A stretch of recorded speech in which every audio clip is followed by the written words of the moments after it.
As an Amazon associate, we earn from qualifying purchases. This podcast is supported by its listeners. If you choose to purchase something using links on our website, we may earn a commission.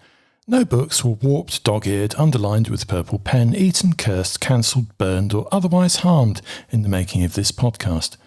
I'm Tom Tolkien, and this is the School Reading List, a podcast that recommends books you'll want your children to read and books you'll wish you'd read as a child.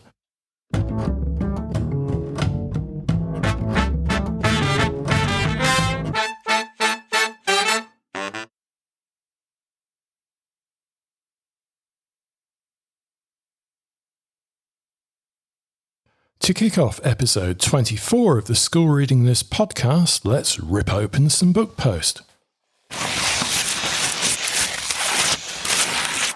And first up from Scholastic, The Boy in the Suit by James Fox. The Boy in the Suit follows 10-year-old Solo as he navigates poverty, his mother's mental health, and social stigma. A touching middle-grade novel, it also addresses empathy, kindness, and community support. Solo's journey, from funeral crashes to a heart-wrenching search for his mother, culminates in a hopeful new beginning with his father. This poignant and convincing story of resilience and love is perfect for 9 to 11-year-olds in Upper Key Stage 2. Highly recommended. And from What on Earth Books, First Big Book of How by Sally Symes. First Big Book of How is a comprehensive illustrated guide for children aged 5+, answering fundamental questions about the world. Covering topics from space to the human body, it supports STEAM learning by encouraging curiosity and exploration. This whopping 256-page hardback is ideal for children who love to think deeply about how the world works, and with detailed illustrations and diagrams throughout, it would make a centerpiece Key Stage 1 library resource or an inspirational gift. Highly recommended.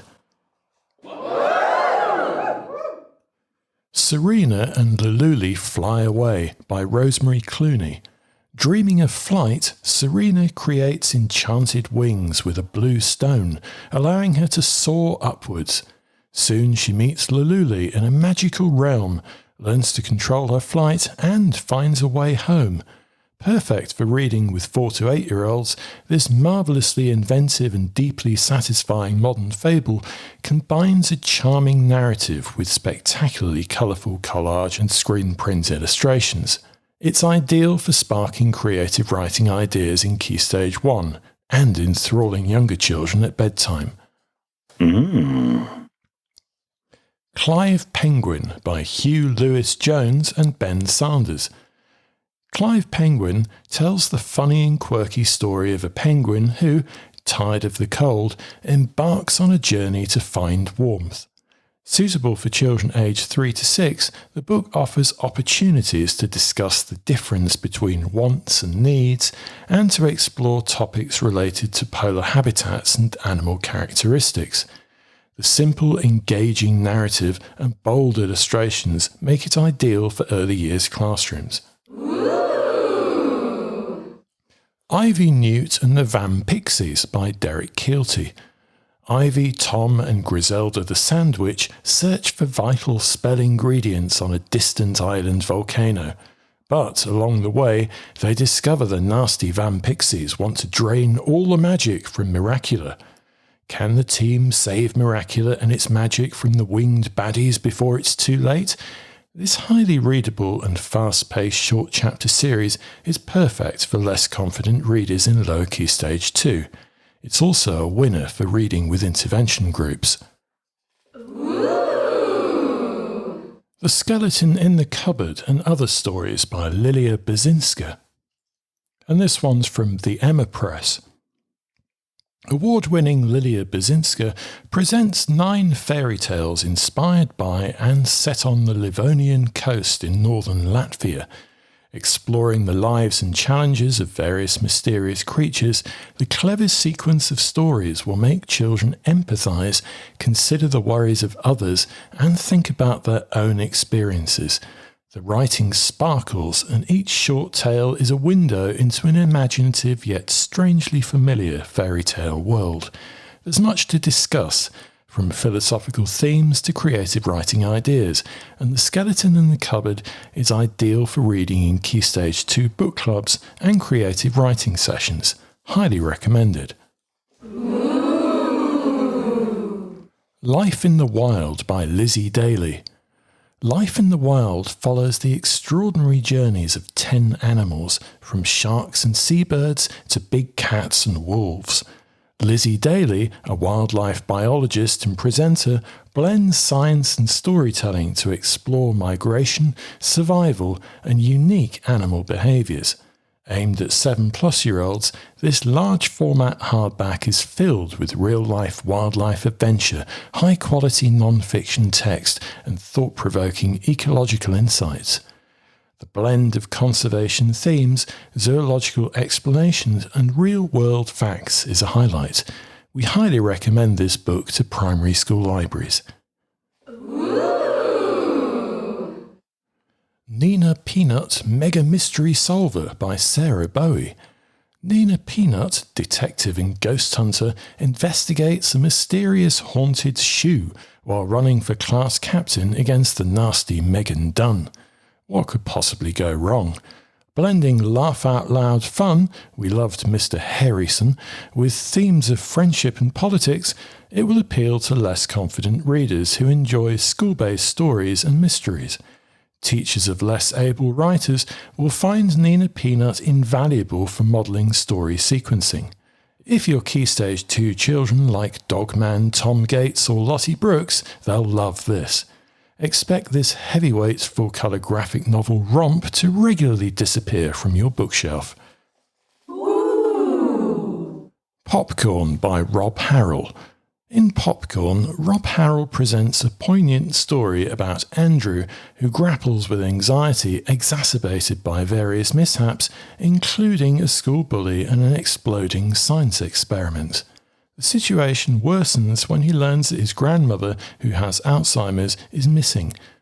Illustrated with black and white doodles and panels, this book offers insights into anxiety and OCD while providing practical coping strategies. Aimed at readers aged 9+, it blends humour with meaningful themes, making it a useful text for discussing mental health and support systems with upper Key Stage 2 and Key Stage 3 readers. Highly recommended. Circus Maximus, Return of the Champion by Annelise Gray. Set in ancient Rome, Return of the Champion concludes the exhilarating Circus Maximus series, with Dido and Damon striving for racing glory. Dido hopes her horse's foal will complete her team, while Damon, a rival's runaway son, dreams of being a charioteer. Ideal for readers aged 10 to 14, this book offers historical insight and themes of perseverance and teamwork. It's perfect for children who love historical adventures. Desert Echoes by Abdi Nazemian. Desert Echoes follows devastated 15-year-old Cam as he deals with his boyfriend Ash's mysterious disappearance during a camping trip. 2 years later, Cam returns to Joshua Tree to seek closure, but faces unexpected danger. Will whatever happened to Ash happen to him too? This electric and complicated LGBT young adult novel explores themes of loss, love, and personal growth.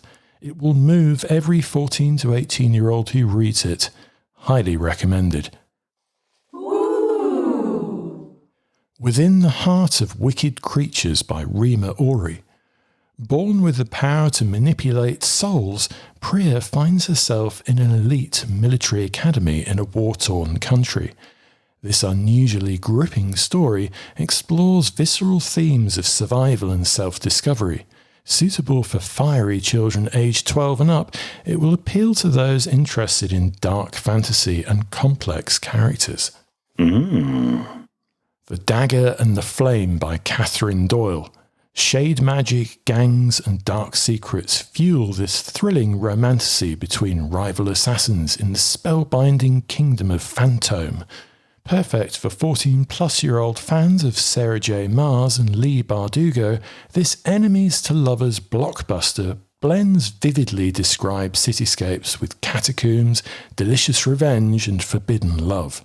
Highly recommended. You might need a shelf of them to satisfy your Key Stage 4 readers. Ooh.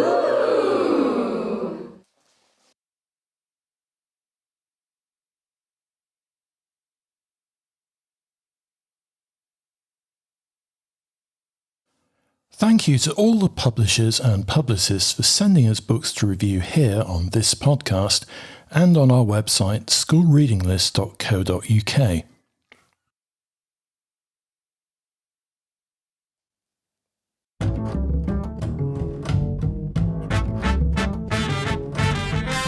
Here's our rundown of great new children's books hitting the shelves this October.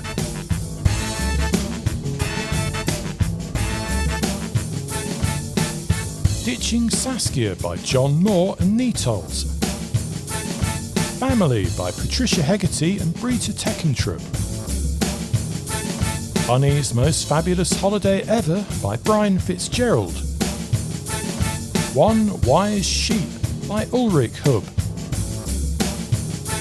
Milo's Hat-Trick by John Agee. Bear's Lost Glasses by Leo Timmers. Feather by Manon Stephan Ross. That Day by Pierre Emmanuel Liet. The Flickering Fires by Graham Baker Smith. Damien Ike and the Fallen House of Draven by Dee Benson. Circus of Shadows by Lydia Brankovic. Nettle by Bex Hogan. 24 Seconds From Now by Jason Reynolds. Some Like It Cold by Elle McNichol. Museum in a Book by Herve Toulet. The Little Prince by Antoine de Saint-Exupéry. Shadow Creatures by Chris Vick. Birdie by J.P. Rose. The Arctic Fox by Holly Webb. We Can by Alexander Strick and Steve Anthony. Skandar and the Skeleton Curse by A.F. Stedman. The Colour of Revenge by Cornelia Funk. Snowman Code by Simon Stevenson. The River Thief by Hannah Peck. Our Galaxy by Sue Lowell Gallion. Gold Rush by Flora Delagi. Blow with the Snow by Robert Tregoning. The Lost Dogs by Patricia Ford. Handle with Care by Louisa Reed. A Lot of Silly by Joy Cowley. Chris Mould's War of the Worlds, a graphic novel by H.G. Wells. And our picture book of the month is Family by Patricia Hegarty, illustrated by Britta Teckentrup. Our non-fiction book of the month is Can We Live on Mars by Giles Sparrow. And our fiction book of the month is The Snowman Code by Simon Stevenson. Bookity book, let's get reading.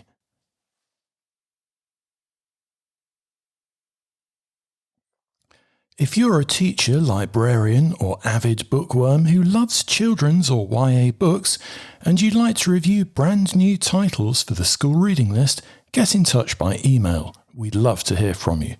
The address is reviews@schoolreadinglist.co.uk.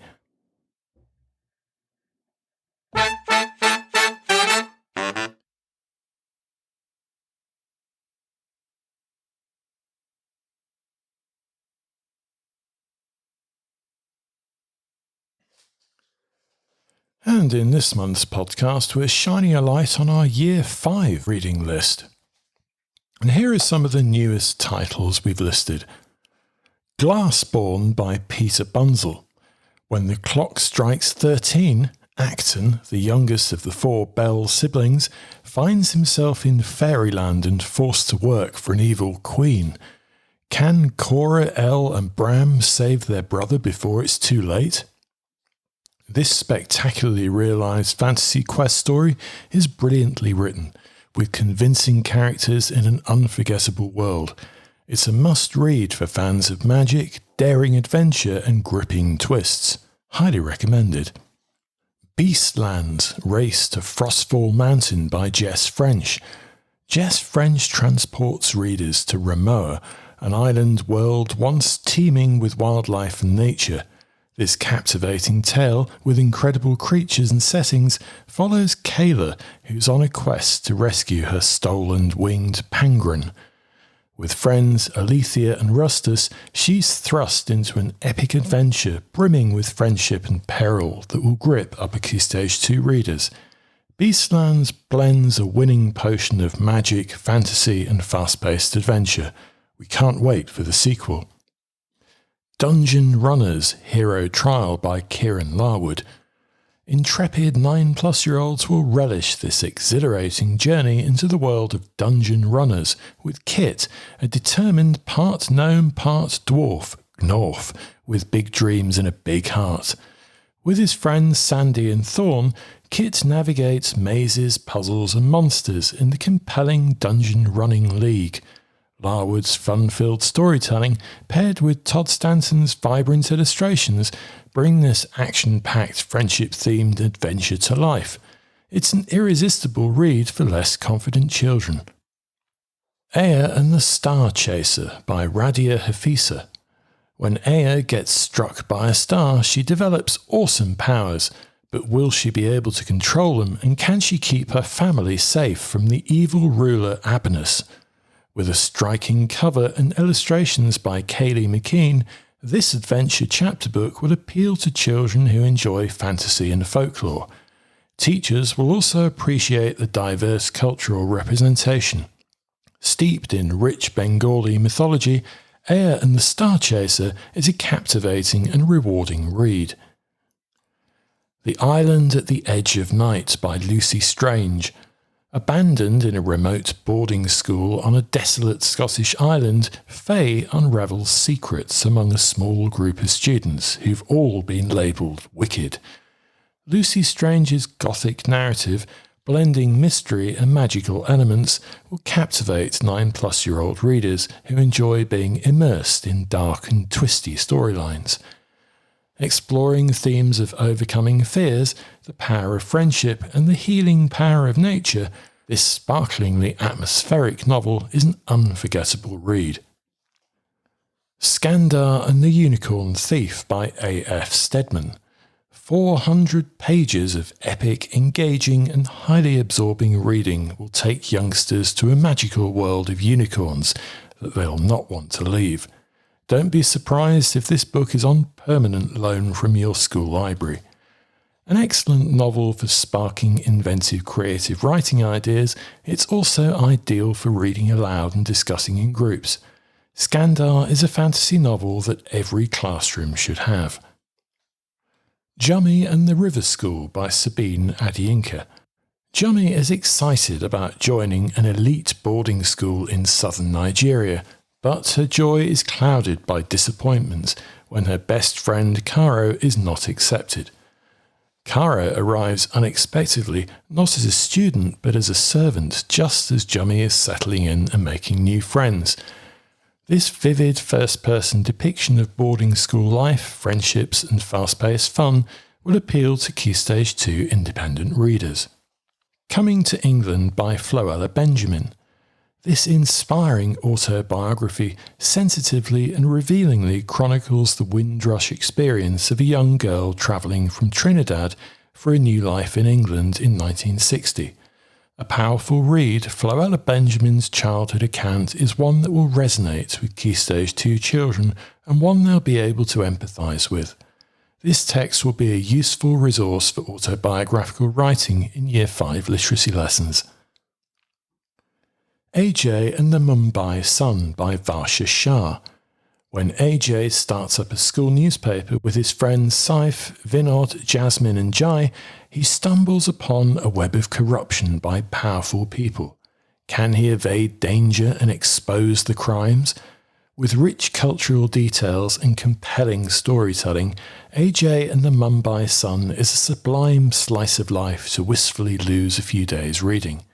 It's also a must-read for children involved in school newspapers and an inspirational book to encourage pupils to care about finding the truth. A Flash of Fireflies by Aisha Bushby. Hazel lives with her great-aunt Grant while her parents finish their move from Kuwait to the UK. She struggles with the chaos and fear associated with starting school. Haunted by fireflies from her past, she gets pulled into a shadowy fantasy land.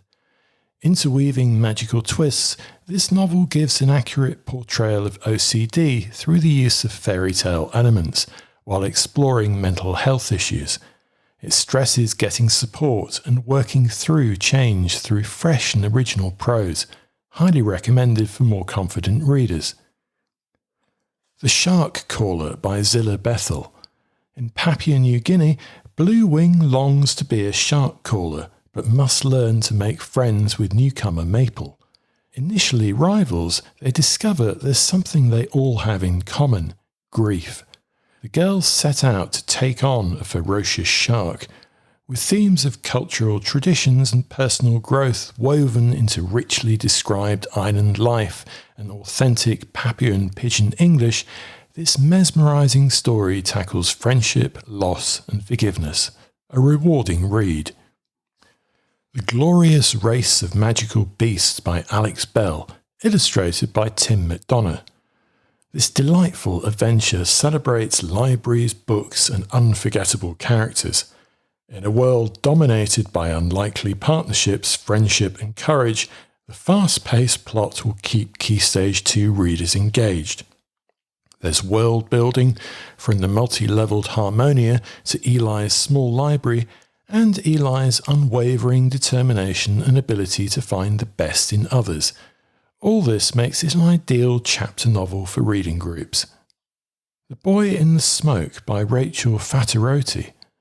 Isaiah is struggling with financial hardship and family troubles. When he discovers a time portal in an old fireplace in his tower block, it leads him to Jacob, who lives in a workhouse in the 1830s. Together, Isaiah and Jacob decipher the mystery of Jacob's father and the dark workhouse secrets. An excellent text to explore resilience and friendship, The Boy in the Smoke also tackles poverty, money and hope through relatable characters and a powerful storyline. October, October by Katja Balin. 11-year-old October's idyllic world changes suddenly when she has to go and live with her mum in the city. More than anything, she yearns for a return to living in the wild woodland in harmony with nature, and most importantly to her, with her father. With beautifully written and atmospheric prose, this memorable book will appeal to Year 5 English teachers as a text to use for modelling creative writing. Into the Volcano by Jess Butterworth. When a tragic event brings Seb and Vivi together, they embark on a hazardous journey across the vast expanse of Yellowstone Park. Seb is searching for a mythical rainbow pool to help heal his injured friend Clay, while Vivi is trying to honour the memory of her grandmother. Their journey across a dangerous volcanic landscape encompasses themes of grief, hope and the power of friendship. With heart-stopping survival moments and highly believable and empathetic characters, this is a cracking novel. Asher and the Spirit Bird by Jasbinder Bilan. Asher sets out from the Himalayan foothills to find her father when the money he sends suddenly stops. Facing a dangerous mountain journey, Asher is guided by the Lamagia bird that contains the spirit of her late grandmother. Blending Asher's spiritual beliefs with compelling themes of family, faith and resilience, Asher and the Spirit Bird is a spectacular story of magical realism.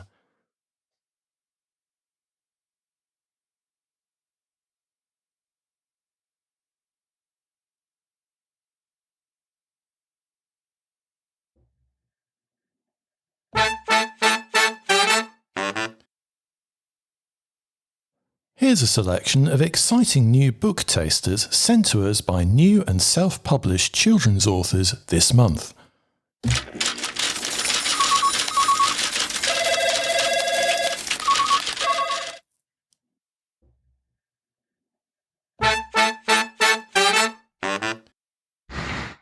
Hi, my name is Gina Kulemans, and I would like to introduce you to my newly released children's book called Luna and Helio the Eclipse.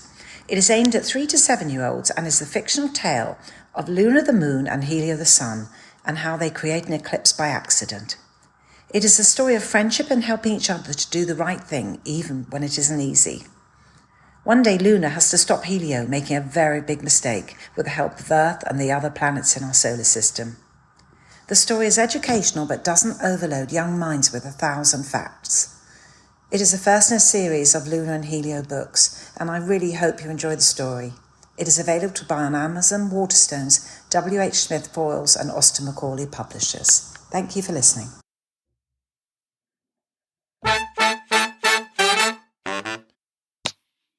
Hi everyone, this is Dr. Katie Chisenga Phillips. I'm a mum to a 1-year-old, a junior doctor, and an author of a children's picture book that I cannot wait to tell you about. This book is called I Can Be an Astronaut, and it's about a little girl who dreams of being an astronaut and succeeds despite the fact that not many people look like her. This book is beautifully illustrated, and it's so important as it promotes diversity, inclusion, and representation. This is particularly important for me because as a junior doctor who is a black female, there weren't many people around who looked like me when I was studying medicine at the University of Cambridge, so I really wanted my daughter and other children who look like me to have a book like this, to know that not even the sky is the limit. I really hope you enjoy it, and I hope that you think about getting a copy for yourself or your loved ones. You can find it on Amazon.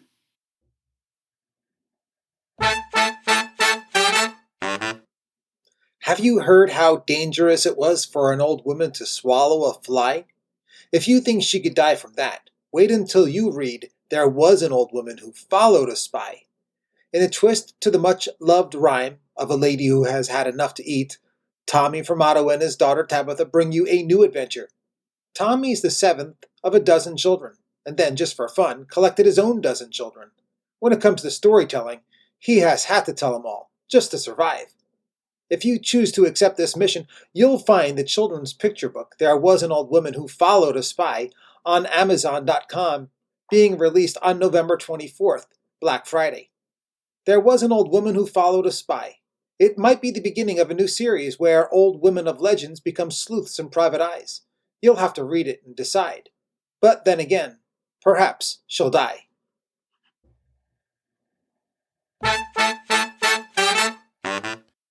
Hi, I'm Melissa Abraham, the author of Are We There Yet?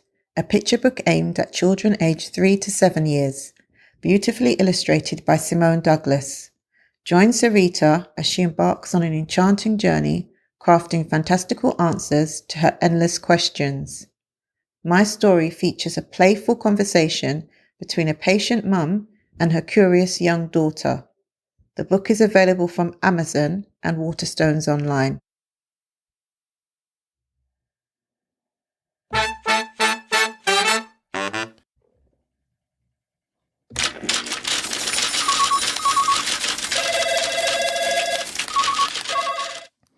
If you'd like to get in touch and leave a recorded shout-out about your upcoming self-published children's book, have a look at our podcast webpage for more details.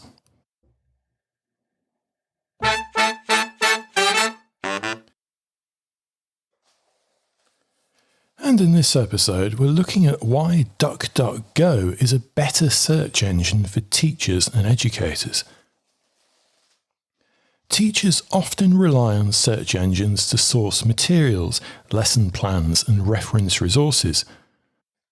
While Google remains the dominant search engine, its business model is increasingly questioned due to extensive data collection and advertising practices.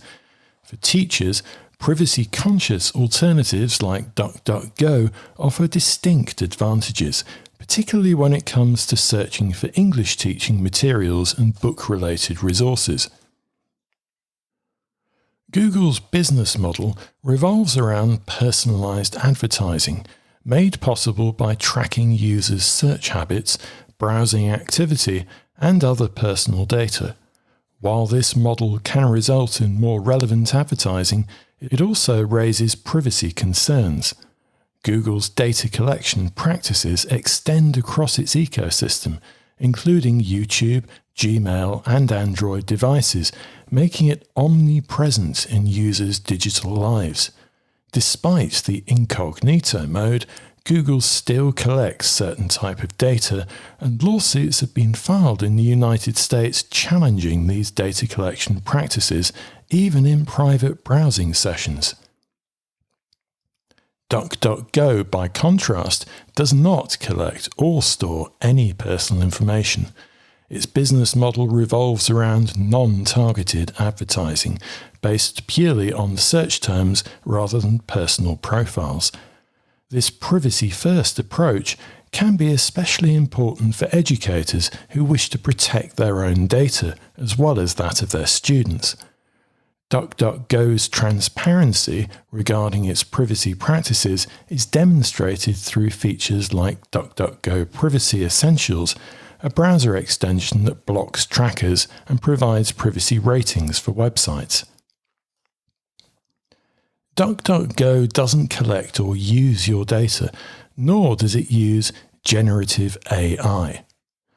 Google's generative AI search results, which appear at the top of the page, are not genuine search results.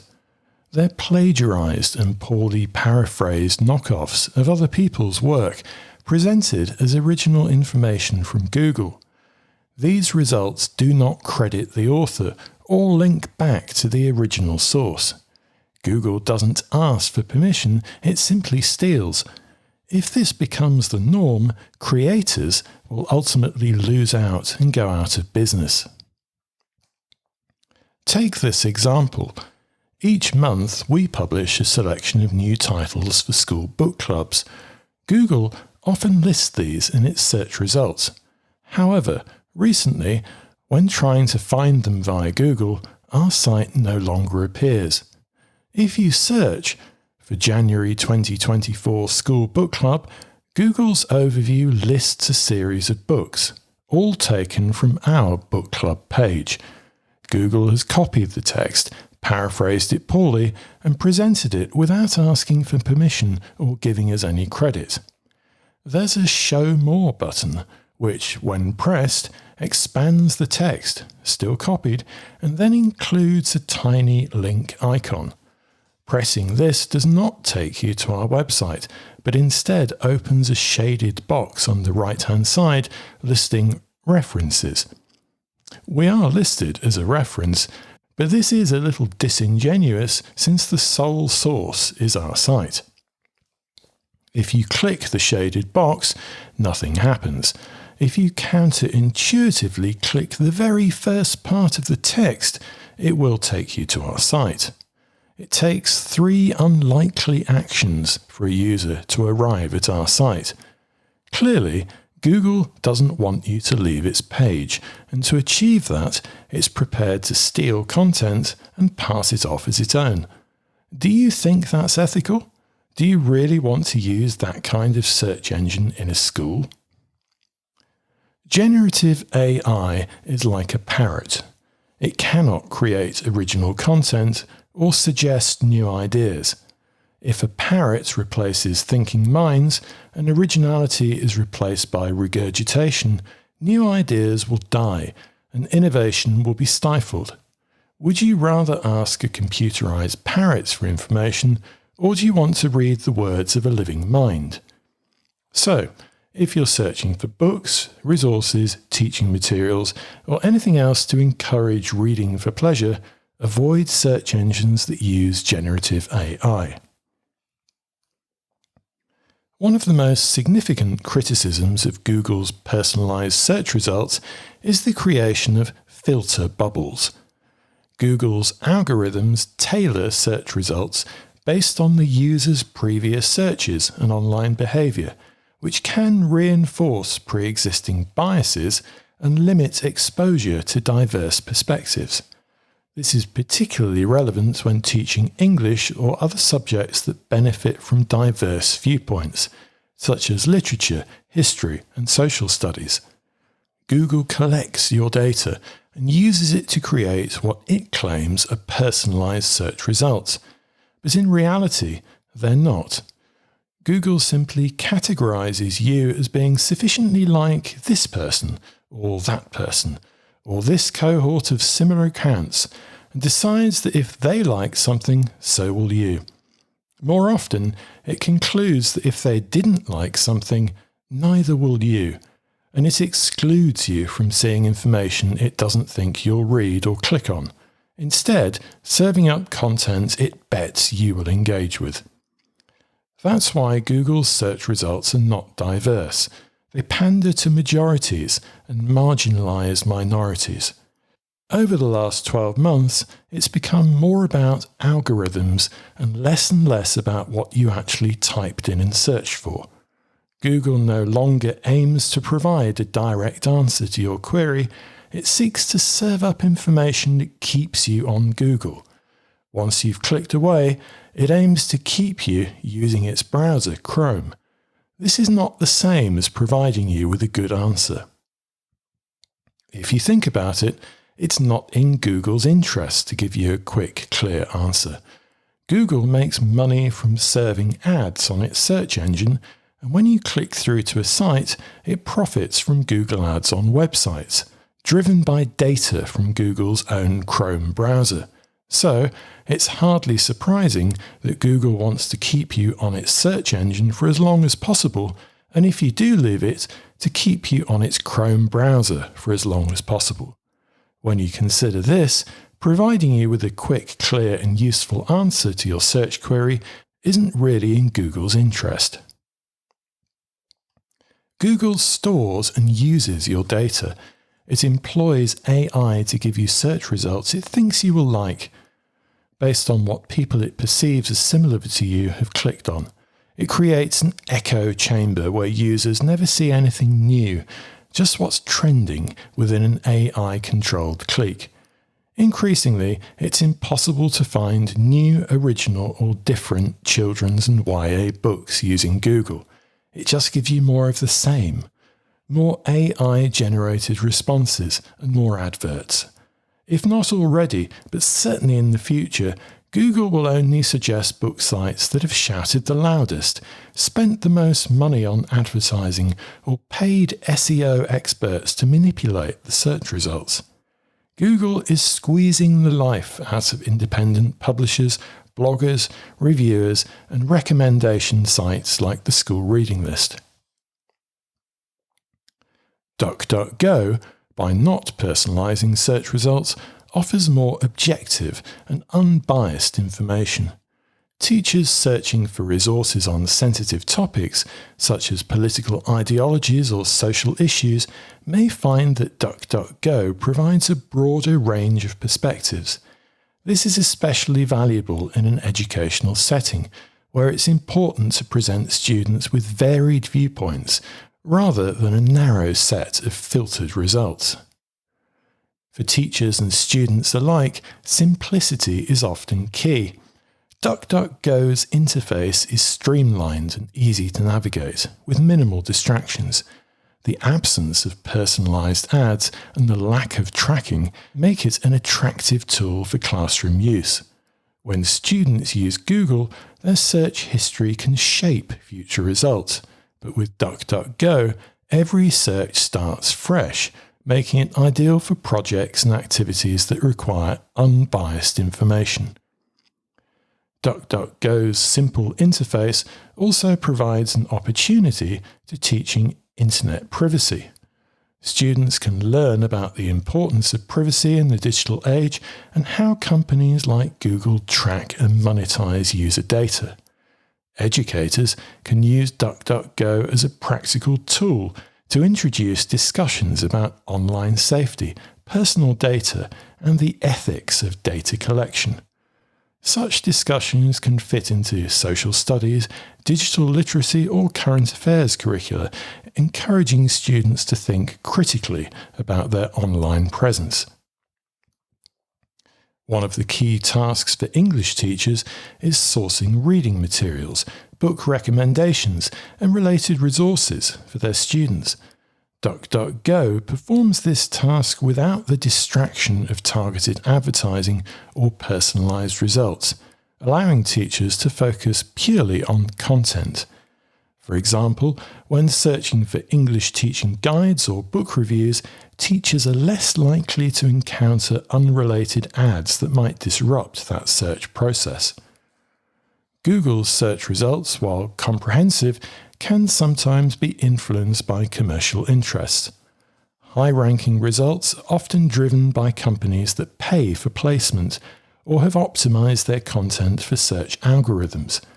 This can lead to a prioritization of commercially driven content, such as book sales websites, over more academic or educational resources. DuckDuckGo's search results are more likely to prioritize relevant objective content based on search queries alone, making it a more reliable tool for educators looking for high-quality and non-commercial resources. Despite its advantages, DuckDuckGo is not without its limitations. Google offers a range of advanced features that DuckDuckGo lacks, such as custom date ranges and reverse image searches. These tools can be useful for teachers looking for time-specific resources or verifying the authenticity of online images. Additionally, Google's extensive ecosystem, including Google Classroom, Google Drive, and other tools, make it difficult for educators to completely avoid using Google. However, DuckDuckGo remains a viable alternative, especially when privacy is a top concern. For teachers seeking to protect student privacy or searching for unbiased content, DuckDuckGo's simplicity and objectivity outweigh its limitations. Moreover, DuckDuckGo allows users to access other search engines through its Bangs feature. This feature enables users to quickly reroute their search to Google, Amazon, Wikipedia, or other platforms by entering simple commands, offering an extra layer of flexibility. In the classroom, DuckDuckGo can not only be used as a search engine, but also as a teaching tool. Teachers can introduce students to the concept of internet privacy and guide them through the practical implications of using different search engines. For example, educators can facilitate exercises in which students compare search results from DuckDuckGo and Google, discussing the differences in the types of content returned and the presence or absence of targeted ads. By engaging with DuckDuckGo, students can learn about the broader implications of data collection and tracking. This can lead to discussions on issues such as online safety, digital footprints, and the role of government in monitoring internet activity. These conversations are increasingly important as students navigate a digital world where their personal information is constantly at risk. For educators, DuckDuckGo offers a valuable alternative to Google, particularly when it comes to privacy and the objectivity of search results.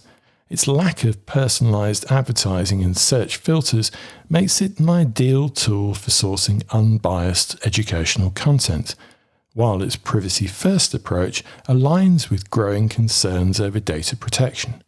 While it may not replace Google entirely, DuckDuckGo provides a simpler, more transparent experience that can benefit teachers and students in educational contexts. By incorporating DuckDuckGo into the classroom, educators not only protect their privacy, but encourage students to think critically about their online behaviour and the importance of digital privacy. As concerns over data collection continue to rise, we think DuckDuckGo is an important alternative for those who value transparency and objectivity. Some final thoughts. DuckDuckGo doesn't save user data, so it couldn't give you echo chamber responses even if it wanted to. It doesn't provide AI-generated results, and there are fewer adverts. DuckDuckGo provides clear answers quickly. DuckDuckGo's responses are more relevant, especially when searching for books and teaching resources. DuckDuckGo doesn't personalise search results. The answers you get are the same answers for the next person. It doesn't promote or exclude results based on your profile. DuckDuckGo uses quicker and simpler code, making it much less likely that search result pages or adverts will be blocked or throttled by your school's security firewall. And finally, DuckDuckGo doesn't use AI to steal content from books, reviewers, and educational resource writers. DuckDuckGo links directly to the resources you want to use.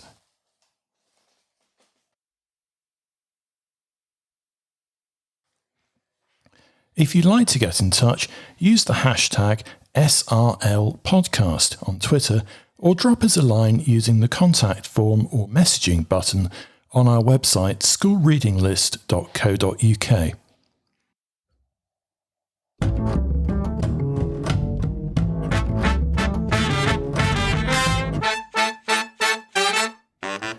And all the books lived happily ever after. The end.